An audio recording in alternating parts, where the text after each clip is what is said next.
Hi, Shamil here. So, ito, magbibigay lang ako ng mga steps kung paano magpasa nung inyong mga task sheets, activity sheets, or other sheetworks via Google Drive para sa ating online or blended class. So, ayan. Share screen na ako. Ayan. Para to applicable sa mga Android users or any device naman na may Play Store siya. So, makikita nyo, andyan, Play Store. Yan, i-click ko. And, balik lang natin. So, search nyo lang yung Google Drive. I think yung ibang mga devices, meron na silang pre-install. Update nyo na lang.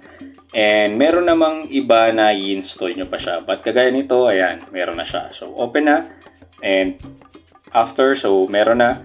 Pupunta tayo dun ngayon sa Messenger kung saan ibibigay yung link para dun sa ipapasa yung yung pagpapasahan nyo ng inyong mga sheetwork. So, yan, makikita nyo dyan.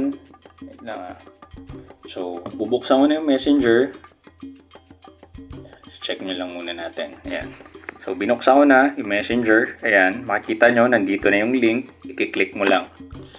So, for example, syempre, first timer, you have to request an access sa ating trainer, which is ako din yun. So, pagka nakapag-request na kayo at by that time na nag-grant ko na siya, so, pwede na kayo mag-share. So, ayan, makikita nyo, request sent na. And, di siya, reminder lang guys not most of the time, magagrant ko kagad yung inyong request. So, paantabay lang. Okay, so, yan. Granted na yung inyong access. So, pupunta na kayo ngayon dun sa applications. Now, pagdating sa applications nung Google Drive app, so, balik tayo. Ayan check natin. Dun sa mismong para mas clear. So, makikita nyo, Google Drive app. Ayan.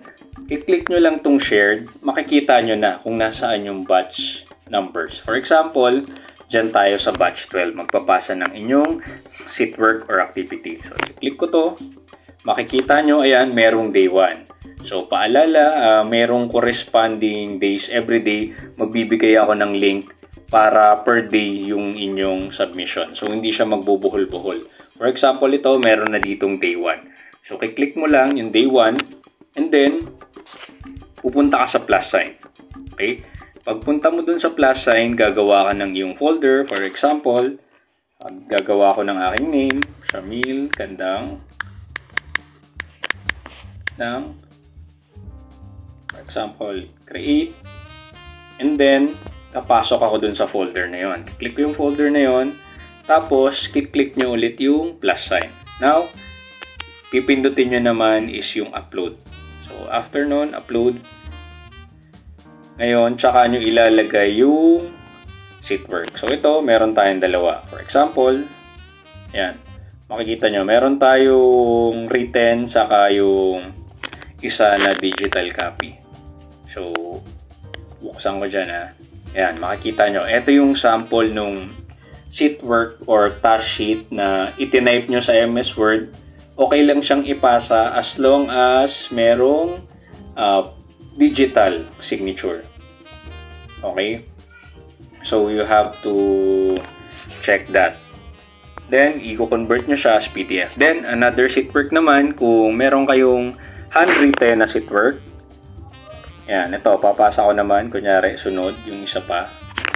Handwritten naman, you will have to copy yung format dun sa ginawa natin. Yan, for example, ganito.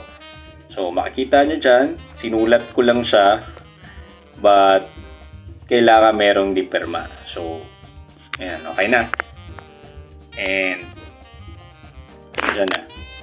So, dyan nagtatapos yung ating pagsasubmit ng inyong sheetwork and I hope it helps you. So, have a great day.